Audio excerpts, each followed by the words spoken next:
1, 2등급은 일단 다른 거 없어요, 지금. 다른 거 없죠? 그냥 기출문제 매주 2회씩 푸세요. 근데 2회씩 풀고 그럼 끝이냐? 아니죠. 지금 내가 방법 이렇게 나누는 거 보이죠? 일단 보세요. 기출문제를 2회를 풀 거야. 2회를 푸는데 그걸 어떻게 푼다고? 이렇게 나눠서 3일로 나눠서 푼다고. 하나씩 해볼게요. 이거는 일단은 시켜봤는데 애들이 생각보다 성적이 잘 나오고 자신감도 많이 올라가거든요. 그러면 내가 기출문제 2회분 풀 거야. 당연히 평가 온 거 풀어야 되고 전국 모의고사도 풀어줬는데 저는 평가원이 더 훨씬 좋지 않나. 전국 모의고사 생각보다 결이 달라. 문제의 결이. 그래서 1일차에는 어떻게 푸냐면 우리가 수능이 국어가 45문제고 80분이잖아. 첫날은 70분 스톱워치 잡으세요. 70분 스톱워치 잡고 그 다음에 문제 푸세요. 근데 난 80분도 모자랐는데 70분 안에 풀 수 있니? 힘들단 말이야. 어떻게든 풀고 못 풀겠는 건 찍으세요. 그냥 찍어라도 나. 아니면 아예 손을 대지 말던가 찍어라도 놓든가 하세요. 됐어? 응. 여기까지가 첫 번째. 1일차 끝. 국어 70분 공부했잖아. 그럼 된 거. 그죠? 채점도 없어. 채점 아니야. 채점 아니에요. 이틀차 때는 뭐 할 거냐면 지금 만약에 내가 그 목표 등급이 2등급이야. 이렇게 하면 좀 헷갈리겠죠? 목표 등급이 2등급이에요. 2등급인데 등급 컷을 보니까 내가 어제 봤던 1일차에서 봤던 등급 컷이 2등급 등급 컷이 만약에 90점이야. 그러면 어제 푼 문제 있죠? 다시 풀 거예요. 다시 푸는데 몇 점을 목표로? 90점을 목표로 다시 푸는 거예요. 그러면 몇 문제 틀려야 되니? 2점으로 따지면 5개. 그럼 한 4, 5문제 틀려야 되잖아. 그치? 근데 내가 어제 70분이었기 때문에 시간이 되게 모자랐단 말이야. 그래서 내가 어제 다시 푼 걸 확인을 해보니까 이건 답이 아닐 것 같은데? 아닌 것 같은데? 헷갈리는데 싶은 게 만약에 10문제가 있었어. 그럼 그 문제 제고 내가 안정적으로 하려면 몇 문제를 더 풀어야 되니? 6문제 더 풀어야 되나? 4, 5문제만 틀리려면. 그죠? 그럼 다시 6문제를 푸는 거야. 등급을 목표로 잡고 시간은 무제한이에요. 무제한 시간을 두고 풀릴 거야. 내가 이거 선배들 시켜보면 무제한 시간 두고 풀면 진짜 최대 올리 걸리는 애들은 4시간도 걸리더라고. 왜? 내가 지금 해보니까 좀 대충 답은 몰라. 답 몰라 지금. 정답지 보고 한 거 아니에요. 답은 모르지만 대충 따지니까 내가 52점이 나왔대. 근데 얘가 목표가 2등급이야. 80몇 점, 90몇 점 나와야 돼. 4시간 동안 디립다 다시 푼 거야. 시간 무제한이니까 그렇게 푼 거예요. 그래도 몇 점 나왔게? 90 몇 점 나왔어. 90 몇 점. 올라가요. 시간만 있으면 풀어 사실은 웬만한 거는. 물론 비문학지문 어려운 건 못 풀더라도. 이해되죠? 그럼 시간만 있으면 풀기 때문에 이거를 골라내는 연습을 하는 거고 이걸 시키는 궁극적인 이유는 뭐냐면 너네가 알아야 되는 게 수능에서 국어를 다 풀려고 하는데 이제 다 푸는 국어 시험은 끝났어요. 국어 시험이 예전에는 1등급 것이 막 98, 99 이랬단 말이야. 이땐 다 푸는 게 맞지. 근데 지금 등급 생각해봐. 엄매 같은 경우는 88, 89 이렇게 나오고 화작은 90, 91 이렇게 나오는데 세네 문제는 틀려도 되는 상황 아니야? 1등급이어도? 그지? 그러니까 지금 그걸 잡는 게 아니라 다 맞히는 게 아니라 내가 풀 수 있는 걸 풀어내는 게 더 중요하다고. 그러면 여기서 이제 다시 풀기를 할 때 문제를 고를 거잖아. 풀 수 있는 문제를 고를 거잖아. 이 연습이 되게 중요하다고 봐요, 나는. 왜냐면 수능장 가서 시간이 선생님 저는 1년 내내 시간 모자른 적 없는데요. 이런 친구들도 처음으로 모자르는 시험이 수능이에요. 그럼 그때 만약에 모자랐어. 근데 내가 만약에 지금 1월부터 해가지고 10개월 동안 이거 골라내는 연습을 항상 해왔어. 그럼 내가 극한의 상황, 수능에서 긴장을 했어도 나 이거는 풀어내지 라고 풀 수 있는 문제를 골라낼 거란 말이야. 그럼 정답률은 어떻게 돼? 높아지겠죠. 그래서 그 시간을 보면 그 문제를 다시 보면서 내가 그럼 맞힐 수 있는 문제가 뭘까? 90점을 맞기 위해서 그거 골라내는 훈련. 난 그게 제일 중요하다고 봐요. 이해됐어? 응. 그래서 그렇게 해. 그래서 무제한으로 풀어요. 무제한으로 풀고 둘째 날 채점하세요. 채점하는데 정답 쓰지 마세요. 예를 들어서 나 16번 풀었어. 16번에 나 1번이라고 했어. 근데 만약에 내가 채점을 했다? 채점을 했는데 이거 틀렸어. 그래서 3번이 답이야. 3번이라고 이렇게 쓰지 말라고. 그냥 틀렸다 요거만 쓰라고. 틀렸다 요거만. 이해되죠? 그럼 또 애들이 이제 물어본다. 선생님 이거 채점하면 저 이거 다 외우는데요. 그럼 어떡해요? 저 이거 3번인 거 외워버렸는데요. 이런단 말이야. 그럼 집에 이제 누워있는 언니 오빠 있지? 대학 다니는. 없어요? 동생 없어? 없으면 엄마랑 하면 이제 가정이 불안하지. 그럼 누가? 친한 친구한테 나 이거 채점 좀 해줄래? 해가지고 친구한테 이거 O, X 문제 요거만 써달라고 해. 답 쓰지 말고 그거만 해달라고 해요. 채점만 해야 돼. 정답 쓰면 안 돼. 그거까지 하는 게 2일차 돼요? 그 다음 3일차 무제한으로 시간 줬잖아 이틀째 때. 근데도 만약에 이제 채점을 했는데 내가 틀린 문제가 있어. 근데 그 틀린 문제 중에 만약에 틀린 문제 중에 내가 90점을 맞기 위해서 당연히 풀어야지 했던 문제가 틀렸어. 그때만 불이할 거예요. 근데 만약에 선생님 저 이때 채점했더니 90점 넘었는데요? 그럼 3일차 풀이 안 해도 돼. 개꿀이지. 응, 안 해도 돼요. 이해돼? 그러려면 너네 2일차 때 되게 열심히 해야 돼. 그래서 근데 만약에 내가 채점을 했는데 막 열심히 해서 골라가고 풀었어. 근데 만약에 내가 85점 나왔어. 그럼 2문제 틀린 거잖아. 2문제 더 틀렸잖아. 그 문제만 풀이를 하자고. 이해돼요? 목표에 이루지 못한 그 틀린 문제만 풀이를 할 건데 그 틀린 문제 풀이는 과목별로 좀 나눌 거예요. 구체적으로 할 거라서 볼게요. 일단 풀이하는 거.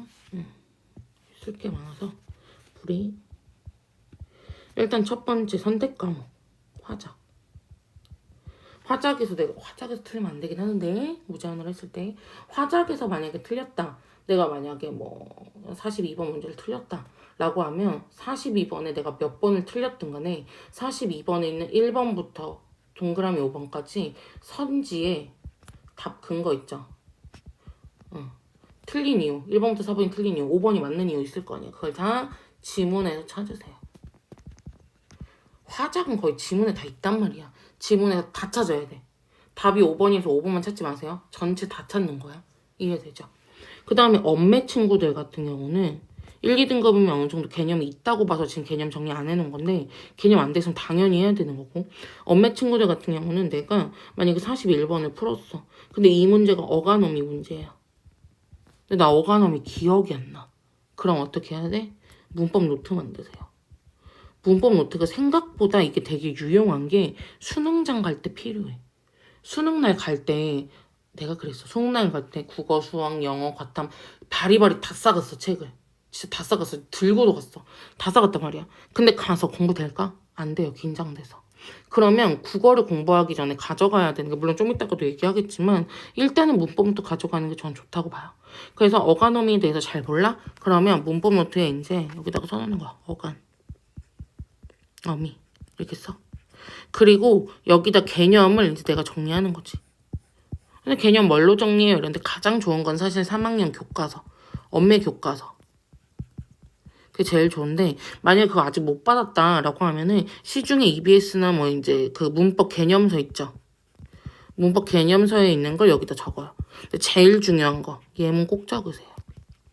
왜냐면 문법 교과서는 아닐 수 있지만 개념서 일반적으로 출판사에서 나오는 개념서에 있는 문학 예문은 기출 예문을 많이 넣어놔. 그러니까 기출 예문을 많이 눈에 익혀놓는 게 좋단 말이야. 그래서 하는 거지. 이해돼서 문법 노트 하는 거야. 그래서 문법 노트 만들어 놓으면 좋은 게 뭐냐면 내가 여기 아까 어휘 얘기도 했었잖아요. 1, 2등급도 어휘 얘기했었는데 이렇게 해놓고 어휘 만약에 내가 틀렸지. 근데 그 단어 노트 만들고 조금 창피하잖아. 노트 만들기는. 그러면 내가 만약에 여기에 뭐 회의적 또는 모른다. 여기다 맨 밑에 써놓는 거야. 왜? 이거 수능자 가져갈 거잖아. 어때 넘겨서 이제 확인할 수 있지. 이렇게 해서 이제 노트에다가 정리하기, 개념 정리하기. 이해되죠? 근데 만약에 내가 오늘도 어간어미 틀렸는데 다음에 기출 풀 때 또 어간어미 틀려. 그러면 이거 안 쓰나요? 하는데 또 쓰세요. 똑같은 내용 또 쓰세요. 틀릴 때마다 쓰세요. 이해돼? 응. 다음. 내가 만약에 문학을 좀 틀렸다. 그 문학 같은 경우는 크게 시와 소설로 나눌게요. 문학에서 만약에 문제를 한 문제라도 틀렸어. 내가 가시에 대한 문제를 틀렸어. 그럼 가시에다가 옆에다 쓰는 거야. 화자가 누군지, 상황이 어떤지. 그 다음에 정서태도 어떤지. 그 다음에 표현법 뭐 쓰였는지. 그 시험지도 쓰는 거야. 그냥 시험지도 뭐 보는 거 아니지만 해설지 안 봤어요. 해설지 안 봤어. 그래서 표현 태도 뭐 이런 거 쓰는 거야. 이해되죠? 그렇게 쓰고 나서 요 정도 쓰고 그리고 나서 뭐 문제. 틀린 문제 있죠? 그거를 이제 파악해보기. 만약에 안 되면 이렇게 해놓고 좀 이따가 이렇게 하고 그 다음에 소설 같은 경우는 인물. 아까 3, 4등급처럼 인물을 찾으세요. 그 다음에 사건 찾으세요. 배경 찾고 그 다음 뭐 찾으라고 그랬어. 시점 찾으세요. 인물. 이 사람 두 사람 나왔다. 둘이 대결 된다. 새로운 씬은 얘 편이구나. 얘도 그럼 동그라미 같은 편. 이런 식으로 하고 그 다음에 사건. 갈등 구조가 더 많이 나오긴 하는데 소설은 갈등의 문학이기 때문에 소설에는 갈등이 항상 있어. 선생님 근데 제가 읽었던 기출에는 갈등이 없던데요? 기출에 갈등이 없는 부분을 넣은 거지. 그러면 사건이라도 찾아내세요. 갈등이 메인인데 갈등이 없는 지문이 나올 수도 있어요. 요즘에는. 그러면 사건이라도 찾아보는 거지. 핵심 사건. 여기서 서울로 올라갔구나. 농촌에 서울로 갔구나. 그럼 거기다 형광펜. 뭐 이런 식으로 치는 훈련을 하는 거죠. 이해되죠? 그 다음에 배경 같은 경우는 중요하죠? 시간이 언제인지, 공간이 언제 바뀌는지, 배경 바뀔 때 또 체크해놔야지. 그 다음에 계절 언제인지, 그 다음에 배경을 묘사를 어떻게 하고 있는 건지, 이런 것도 중요해. 이해되죠? 그 다음에 시점 당연히 중요하죠. 작품 내에 있는 1인칭인지, 작품 바뀌는 3인칭인지, 이런 거 좀 따져야 되고, 표현 방식도 좀 따지면 좋아요. 소설의 표현 방식은 일단 그거만 따져면 좋을 것 같아. 서리적 표현 썼는지. 그 다음에 뭐 편집자랑 논평이 있는지 요 정도 일단 찾는 연습해야죠. 그죠? 그래서 이렇게 찾으라고. 문학을 틀리면 이런 걸 찾으라고. 수필도 이거 비슷하게 가면 되고 찾으라고. 돼요? 찾고 나서 드디어 뭐 한다. 뒤에 해설지 보세요. 기출문제 중에 해설지 잘 돼 있는 문제집 같은 경우는 요게 다 써있어. 내가 제일 좋아하는 자이스토리는 다 써있어. 그래서 거기서 보면은 화자 이거구나. 내가 잘 맞췄네. 표현법 내가 본 거 보니까 여기 서리법 있었는데 내가 놓쳤네. 그럼 그거 다시 확인해서 필기 해놓고. 이해되지? 그리고 나서 문제도 이제 파악해놓으라고 했잖아. 틀린 문제 파악해놓으라고 했잖아. 해설지에 보면 그 문제도 다 줘놨어요. 그러면 내가 왜 표현법도 맞췄는데 표현법 문제를 틀렸을까? 그럼 그거 다시 파악해보고 가시에서는 내가 알 수 있었는데 다음 시에서 내가 찾지 못했었구나. 이런 거 문제 파악하면서 내가 몰랐던 거 그런 거 확인하는 거죠. 그리고 하다 보면은 나는 이런 문제 잘 푸는구나. 이런 문제 못 푸는구나. 그것도 꼭 알고 있어야 돼. 누누이 얘기하지만 2일차 때 뭐 내가 고르기 연습하라 그랬잖아. 풀 수 있는 문제 고르기. 이때도 확인을 해야죠. 그죠? 그래서 이렇게 풀이를 하면 되고 문학은 그 다음에 뭐 해야 돼요? 독서. 독서 같은 경우는 풀이가 일단 들어가야 되는 거 일치불일치나 추론 문제나 그 다음에 보기 문제나 요런 애들은 대부분 뭐다 답근거가 본문에 있어요. 본문에 찾아야지. 근데 이 중에 내가 틀렸다. 그럼 어떡하라고? 역시 1번부터 5번까지 전체 다 찾으세요. 답만 찾는 거 아니야. 전체 다 찾아야 돼. 이해되죠? 전체 다 찾아야 돼. 그리고 만약에 어휘 있어. 그럼 요거 같은 경우는 어떻게 한다? 어휘 정리하면 돼. 아까 얘기했던 문법 노트 있었잖아. 거기다가 정리를 좀 하자고. 되지. 근데 내가 진짜 막 보기 문제 중에 어렵게 나오는 문제 있어요. 적용 문제, 보기 문제 어렵게 나오는 거 있어. 그럼 요거 같은 경우는 내가 이해될 수 있게 간단하게 옆에다가 본문 옆에다가 여기서는 단어를 이렇게 본문에서는 요 단어를 썼는데 문제에서는 이 단어로 바꿨구나. 이런 것도 그럼 여기 평가원에서 이 두 단어가 같은 의미로도 쓰일 수가 있었던 거구나. 이런 것도 좀 파악을 해야 돼. 단어 바뀌는 경우가 많기 때문에. 이해되지? 그 다음에 여기서 만약에 독서에서 많이 그럴 거예요. 내 등급을 위해서 비문학 지문을 많이 버리긴 할 거예요. 그럼 일단 고난도 문제 같은 경우에서 내가 꼭 풀어야 되는 것들은 이렇게 전체적으로 보고 그게 아니라 내가 시간에 좀 풀기 힘들 것 같다 이런 것도 좀 내려놓고 이것도 역시 골라내는 연습을 하는 거지. 이해됐어? 그래서 지금 이렇게 3일 동안 푸는 거야. 한 회를. 근데 아까 일주일에 몇 개 풀으라고? 2개 풀으라고. 그죠? 2개 풀으라고. 왜? 3일씩 풀 거니까. 3일씩 풀어 2번 풀면 6일 풀잖아. 일주일에 6일 공부하는 거죠. 그렇게 해서. 그 다음 1, 2등급 같은 경우는 내가 꼭 하라고 하는 게 뭐가 있냐면 예열 지문이라는 걸 준비하라고 해요. 항상. 그러니까 지금은 아직은 없어도 되긴 하는데 여름방학 지나고 나면 예열 지문을 갖고 있어야 돼. 그래서 매일 아침 푸는 게 좋거든. 저는 이거 영어도 했었거든. 영어는 점심 먹고 하고 국어는 이제 아침에 국어 공부하기 전에 풀고. 근데 예열 지문 같은 경우는 굳이 나는 고3 거 풀 필요 없다고 봐. 아까도 얘기했지만 나는 조금 자신감을 기르는 게 중요하다고 고1 거 푸세요. 고1 독서 문제집 사. 제일 기초. 그래서 매일 아침 2지문 푸는 거야. 대신에 어떻게 시간 제한 두고. 이해돼요? 시간 제한 두고 푸는 거지. 그렇게 하면서 계속 내가 긴장감을 갖고 있을 수 있게. 근데 이거 언제까지 한다?